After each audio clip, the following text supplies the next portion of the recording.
மொத்த பேரோட details சொல்லிட்டீங்கல்ல? Okay. ஊரு பேரு தெரியாம 10 பேர் வந்திருக்கிறதா சொன்னாரு. ஆனா இங்க 9 பேர் தான் வந்திருக்காங்க. தேவின்னு ஒருத்தி இருக்கா மேடம். அவ இங்க வந்து 6 மாசம் தான் ஆகுது. புதுசா யார பார்த்தாலும் ரொம்ப பயப்படுவா, வெளியவே வரமாட்டா. அதனாலதான் அவளை இங்க கூட்டிட்டு வரல. அவளை ரூம்லயே போய் நம்ம பார்க்கலாம் மேடம். ஓ அப்படியா? அக்கா, இந்த டீடைல்ல ஒருத்தர் தான் பாக்கி. சோ நான் பாத்துட்டு இருக்கேன். நீங்க போய் அந்த பொண்ணை பாத்துட்டு வந்துடுறீங்களாக்கா? சரி மயிலு, அந்த பொண்ணு எங்க இருக்கா சொல்லுங்க. அவ புதுசா யார பார்த்தாலும் பயந்து டென்ஷன் ஆகி கத்த ஆரம்பிச்சிருவா. நான் பக்கத்துல இருந்ததா அமைதியா இருப்பா. நானே உங்களை அங்க கூட்டிட்டு போறேன். சரி, நீங்க இங்கே இருங்க மேடம். தாயமா, உங்களை பாத்துக்கோ, நான் உங்களை கூட்டிட்டு போயிட்டு வரேன் மேடம். இவங்களுக்கு என்ன ஹெல்ப் தேவையோ அதை நீ பண்ணு. நான் போயிட்டு வந்துடுறேன். நான் போய் தேவியை காட்டிட்டு வந்துடுறேன். நீ பாத்துக்க. சரி மேடம், வாங்க.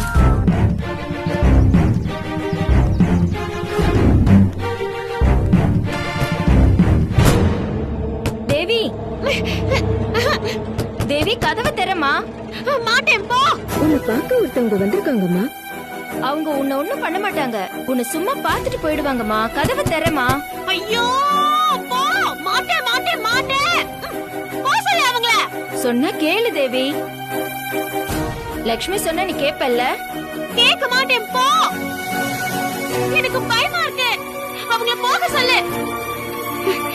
இல்லன்னா நான் சாப்பிட மாட்டேன், தூங்க மாட்டேன். நீ சொல்றதை நான் கேட்கவே மாட்டேன்.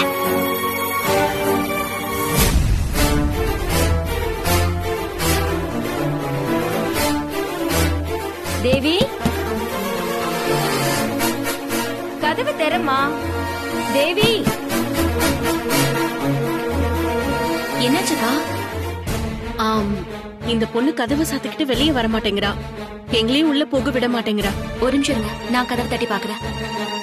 மா, மா கதவை திறமா. பேரு தேவியா? ஆமா. தேவிமா, தேவி கதவை திறமா. நாங்க உங்களை பார்த்துட்டு உடனே போயிடுறோம். தேவி. அம்மா தேவி கதவை திறமா. தேவி. வேண்டாமா, அவங்கள தொந்தரவு பண்ண வேணாம், விட்டுருங்க. அவங்க எப்படி வந்தாங்கன்ற டீடைல்ஸ் மட்டும் என்கிட்ட சொல்லுங்க. இவ்வளவு ஒரு ஆக்சிடென்ட்ல தான் மேடம் இப்படி ஆயிட்டா. மேட்டூர் போடுற ரோட்ல தான் இவளுக்கு ஆக்சிடென்ட் ஆயிருக்கு. ஒரு சோஷியல் ஒர்க்கர் தான் இவளை இங்க கொண்டு வந்து சேர்த்தாரு. ஓகே. அவருக்கும் இவளை பத்தின விவரம் தெரியாது. தேவின்னு நாங்க பேரை வச்சு இவளை நாங்க கூப்பிட்டு இருக்கோம் மேடம். அந்த 10 பொண்ணுங்களோட டீடைல்ஸும் உங்களுக்கு கிடைச்சிருச்சா? எஸ் மேடம், நாங்க இத வச்சு மேல ப்ரொசீட் பண்ணிக்கிறோம். ஓகே. இதுல அந்த 10 பொண்ணுங்களோட போட்டோஸ் இருக்கு. பின்னாலேயே அவங்க பேரையும் எழுதி வச்சிருக்கோம். இது உங்களுக்கு ஹெல்ப்பா இருக்கும். Okay madam.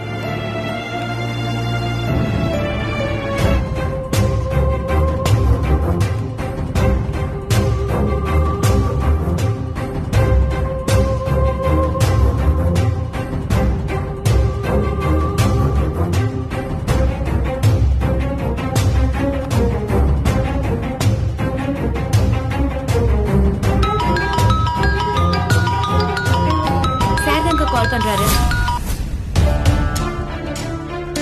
கால் கட் ஆயிடுச்சு. சரி, நம்மள வர சொல்லி தான் கால் பண்றாருன்னு நினைக்கிறேன். மேடம், கொஞ்ச நேரம் இவங்களெல்லாம் பார்த்ததே எங்களுக்கு ஒரு மாதிரி இருக்கா.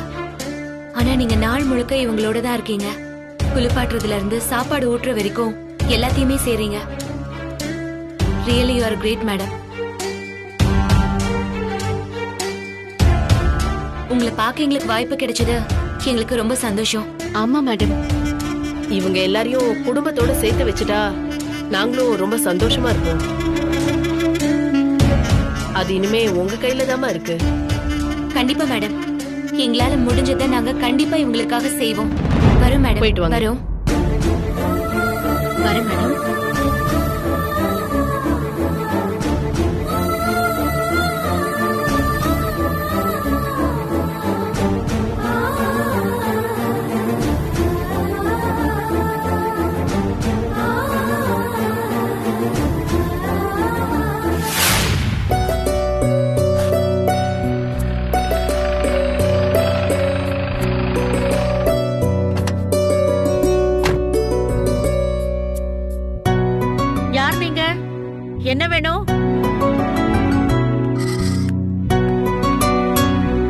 நாங்க ஜிஆர் ட்ரேடர்ஸ்ல இருந்து வரோம்.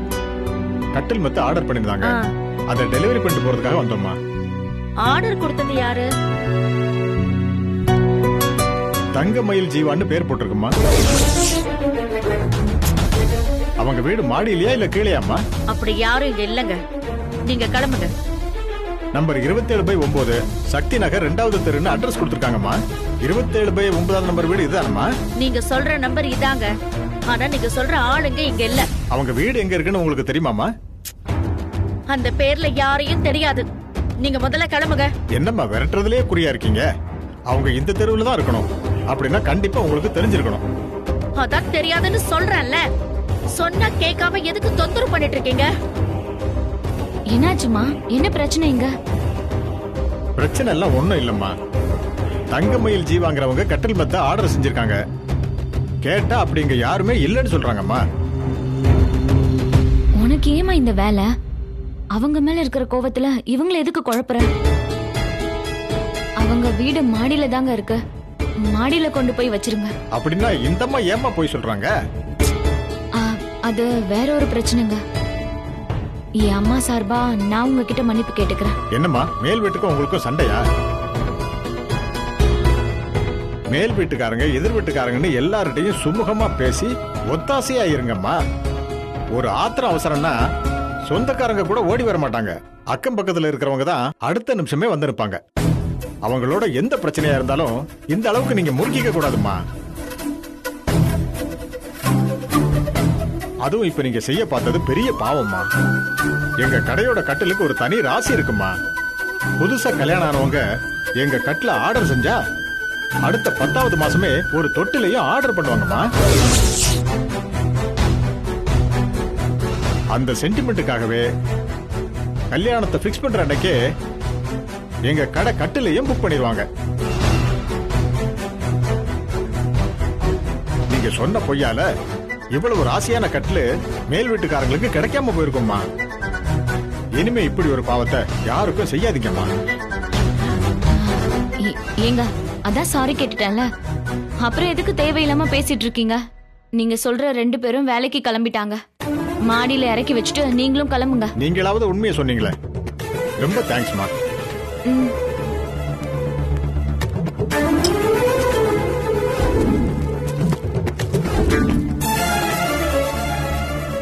இவங்க வந்த நேரத்துக்கு அவங்க வேலையை முடிச்சுட்டு போயிருப்பாங்க. உன்னாலதான் அவங்க டைமே வேஸ்ட் ஆயிடுச்சு. யார் மேலயும் இருக்கிற கோபத்தை இவங்க கிட்ட காட்டுறது நல்லா இல்லம்மா. ஏண்டி அவங்க பட்டது மட்டும் நல்லா இருக்கா? தாலி கட்டிக்கிட்டாலும் என் கனவை நான் மறக்கலன்னு வாய்க்கிழி அன்னைக்கு பேசினால, கனவை மறக்காதவதான் கட்டில் மெத்தைக்கு ஆர்டர் கொடுப்பாளா? அவ என்ன வேணாலும் ஆர்டர் பண்ணட்டுமா, நீயே அதுல தலையிடுற? அவ உறவே வேணான்னு வெட்டி எரிஞ்சாச்சு. அவ கனவை துரத்திட்டு ஓடினா என்ன, இல்ல குடும்பம் நடத்தி குழந்தை பெத்துக்கிட்டா உனக்கு என்ன? உறவில்லைன்னு ஆனதுக்கு அப்புறம் நீயே அவங்கள கண்டுக்கிற. இது பாரு, இதெல்லாம் வேற எங்கேயாவது நடந்திருந்தா நான் ஏண்டி கண்டுக்க போறேன்? இந்த கர்மம் எல்லாம் ஏன் கண்ணு முன்னாடி நடக்கிறத என்னால சகிச்சுக்க முடியாது. வீட்டை விட்டு துரத்துனதுமே வேற எங்கேயாவது போய் தொலைஞ்சிருந்தா நானாவது கொஞ்சம் நிம்மதியா இருந்திருப்பேன். திரும்ப இங்க வந்து என் உசுர வாங்கிட்டு இருக்குதுங்க. இன்னும் 1 மாசத்துக்கு இந்த கொடுமையை நான் எப்படி தாங்கிக்க போறேன்னே தெரியல.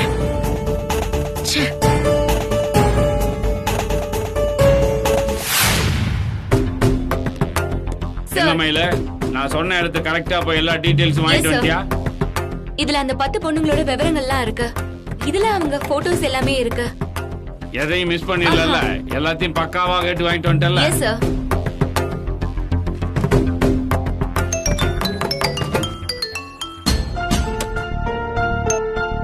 வணக்கம் மேடம். வணக்கம் சார். இப்பதான் கான்ஸ்டபிள் மயிலு வந்து நீங்க கொடுத்த டீடைல்ஸ் போட்டோஸ் எல்லாம் கொடுத்தாங்க. அதை தான் பாத்துக்கிட்டு இருக்கேன். எங்களுக்கு தெரிஞ்ச விவரம் எல்லாமே நாங்க சொல்லிட்டோம் சார். அத மட்டும் வச்சுக்கிட்டு நீங்க எப்படி தேடுவீங்கன்னு எனக்கு தெரியல. ஆனா உங்க மேலயும் உங்க டிபார்ட்மெண்ட் மேலயும் எனக்கு ரொம்ப நம்பிக்கை இருக்கு சார். உங்களுக்குன்னு ஒரு ரூட் இருக்கும். எல்லா சோர்ஸையும் வச்சு எப்படியாவது நாங்க கேட்ட உதவியை செஞ்சு கொடுத்துருங்க சார். கண்டிப்பா மேடம், கண்டிப்பா நான் உங்க நம்பிக்கையை காப்பாத்துவேன். ஆனா இந்த 1 வாரத்திலயோ 1 மாசத்துலயோ கண்டுபிடிச்சு கொடுத்துருவேன்னு என்னால சொல்ல முடியாது.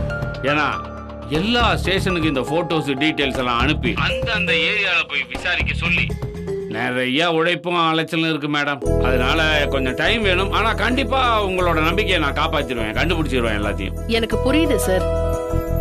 குணமானவங்கள அவங்க குடும்பத்தோட சேர்க்கணும்.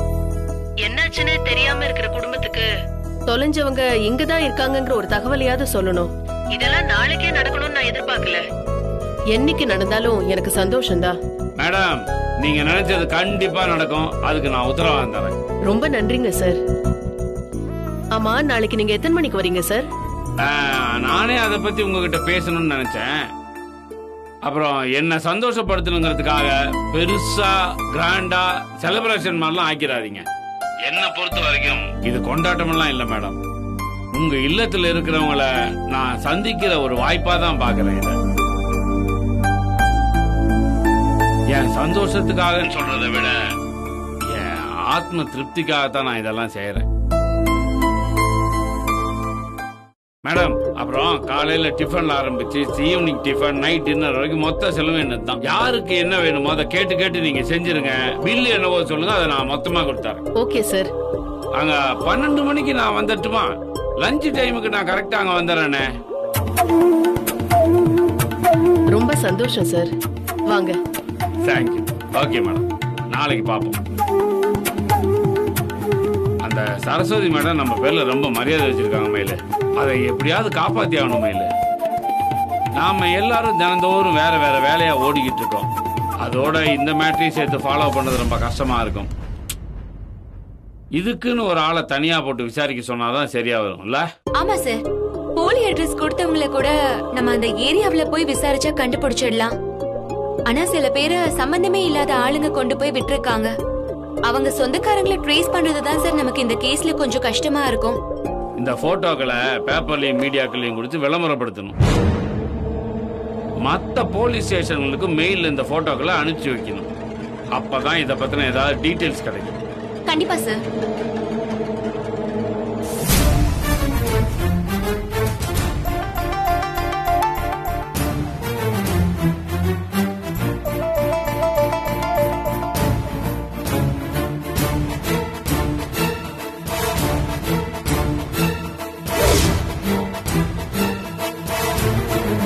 Excuse me sir. வணக்கம் சார். வாயமூர்த்தி, எப்பவும் 10ஆம் தேதிக்கு மேல தான் நான் வருவேன். என்ன இப்ப முதல்ல வந்து நிக்கிற? ஆமா சார், அண்ணன் தான் முதல் வாரத்திலே உங்களை கவனிக்க சொன்னாரு. அப்படியா? கொண்டா. என்னையா பழைய அமௌண்டா இல்ல நான் கேட்டதையும் சேர்த்து எடுத்துட்டு வந்திருக்கிறியா? நீங்க கேட்ட அமௌண்ட் தான் சார் சேர்த்து எடுத்துட்டு வந்திருக்கேன். இனிமே ரெகுலரா இந்த அமௌண்ட் தான் வரணும். இதே டேட்ல வர்ற மாதிரி பாத்துக்க.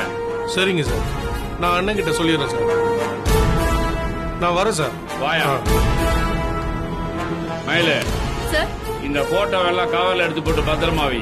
எனக்கு வெளியில வேலை இருக்கு, நான் அப்புறமா வந்து பாக்குறேன். Okay sir. மயிலு சார், உனக்கு இப்ப என்ன வேலை இருக்கீங்க? சரிதா ஃபயர் ஆக்சிடென்ட் கேஸ ரிப்போர்ட் ரெடி பண்ணனும் சார். சரி, நீ அந்த வேலையை பாரு.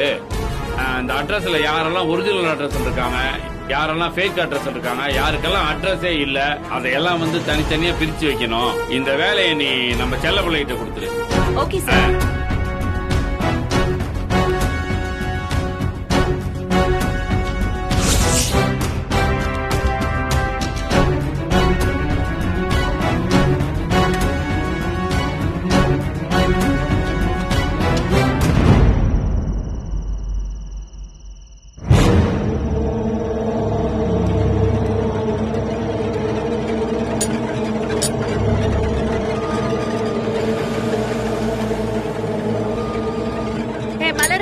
என்னம்மா, நாளையில இருந்து நான் வேற வீடு தேடிக்கலான் இருக்கேன்.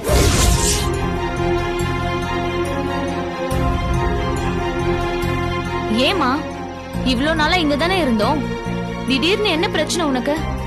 வீட்டுல எந்த பிரச்சனையும் இல்லடி, சுத்தி இருக்கிறவங்களாலதான் தொல்லை தாங்க முடியல. அவங்க சொல்றது ஒன்னாவும் செய்யறது வேறையாவும் இருக்கு. இந்த மாதிரி நாடகம் போடுறவங்கள பார்த்தாலும் எனக்கு எரியுது. எனக்கு இதுதான் விருப்பம், நான் இததான் செய்ய போறேன்னு வெளிப்படையா சொல்லி தொலைக்க வேண்டியதுதானே. உள்ளுக்குள்ள வேற ஆசையை வச்சுக்கிட்டு மத்தவங்க முன்னாடி எதுக்கு இப்படி வேஷத்தை போடணும்? அதான் பொண்டாட்டியா வாழறதுன்னு முடிவாயிடுச்சுல, அப்புறம் எதுக்கு போலீஸ்னு சொல்லிக்கிட்டு தெரியணும்? கனவை குழி தோண்டி புதைச்சதுக்கு அப்புறமா அதுக்கு திரும்பவும் உயிர் கொடுக்க முடியாது. அம்மா ஏய் இப்ப என்ன சொல்ல போற? யாரு எக்கேடு கெட்டு போனா என்ன, நீ அதெல்லாம் கண்டுக்கிறன்னு என்ன கேட்க போற? இத பாரு, எல்லா அசிங்கமும் என் கண்ணு முன்னால நடக்கிறப்போ என்னால கண்டுக்காம போக முடியாது மலரு.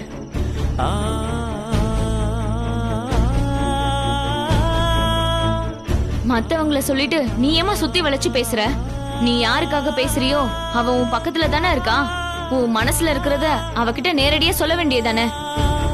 எனக்கு வேண்டாதவங்க முகத்தை பார்த்து பேச எனக்கு பிடிக்கல. அவங்க பக்கத்துல நிக்கிறது கூட நான் பாவமா தான் நினைக்கிறேன். துஷ்டனை கண்டா தூர விலகுன்னு சொல்வாங்க. இப்படி தப்பான புத்தியோட இருக்கிறவங்க அவங்களே நம்மளை விட்டு விலகி போயிட்டா நல்லது. ஒரு மாசத்துல வீட்டை காலி பண்றேன்னு வீட்டு ஓனர் கிட்ட சொல்லிருக்காங்க. பெத்த அம்மாக்கு கொடுத்த வாக்கையே காப்பாத்த முடியல, ஓனர் கிட்ட கொடுத்த வாக்கையாவது காப்பாத்த சொல்லு. அவங்க காப்பாத்தலன்னா இந்த வீட்டை விட்டு நான் போயிடுறேன். எங்க போறங்கிறது கூட நான் யார்கிட்டயும் சொல்ல மாட்டேன். எனக்குன்னு ஓரளவுக்கு தாண்டி பொறுமை இருக்கும். வெக்க கட்டு ஜென்மங்க, இங்க அடிக்கிற கூத்தையெல்லாம் என்னால வேடிக்கை பார்த்துட்டு இருக்க முடியாது.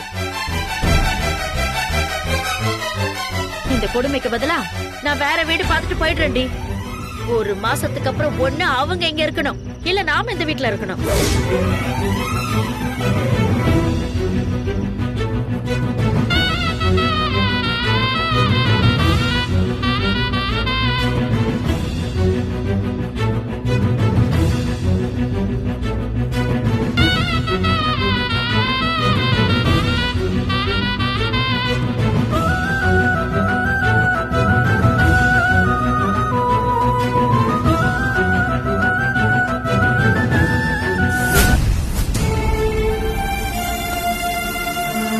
ஆனாலும் நீ ரொம்ப ஓவரதாமா போயிட்டு இருக்க.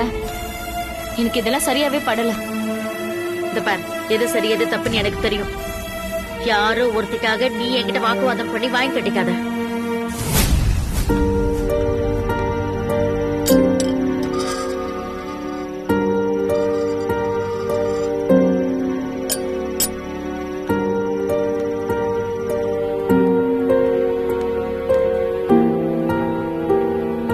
ஹாய்மா. ஹாய்க்கா. வா வந்து உட்காரு. நல்லா இருக்கியா? நல்லா இருக்கம்மா. எப்படிமா இருக்கீங்க நீங்க? ஒரு நம்பிக்கை துரோகியை பெத்தவ எப்படிப்பா சந்தோஷமா இருக்க முடியும்? நடந்ததை நானும் கேள்விப்பட்டேம்மா. மயிலக்காவா இப்படி செஞ்சாங்கன்னு என்னால நம்பவே முடியல.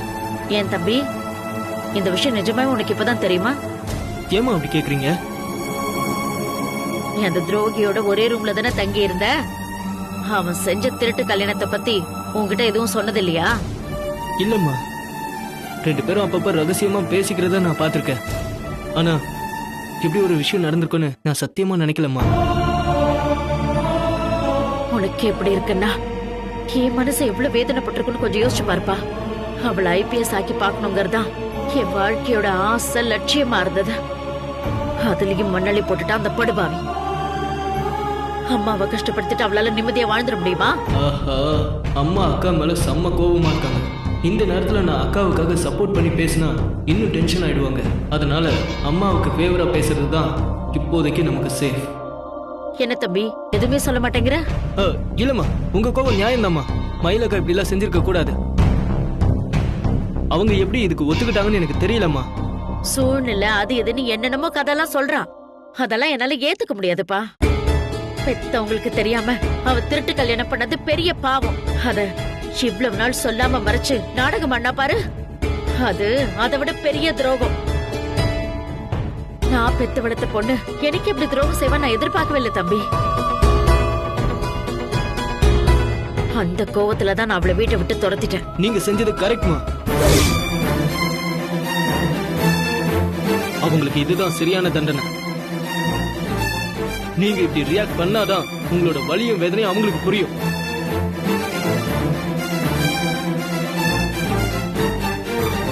அவங்கள அனுப்பிட்டதால உங்களுக்கு யாரும் இல்லைன்னு நினைச்சிடாதீங்கம்மா. மலரக்கா, நான், கோபி மாமான்னு உங்களுக்கு துணையா நாங்க இத்தனை பேர் இருக்கோம். நாங்க உங்களை பாத்துக்கிறோம்மா.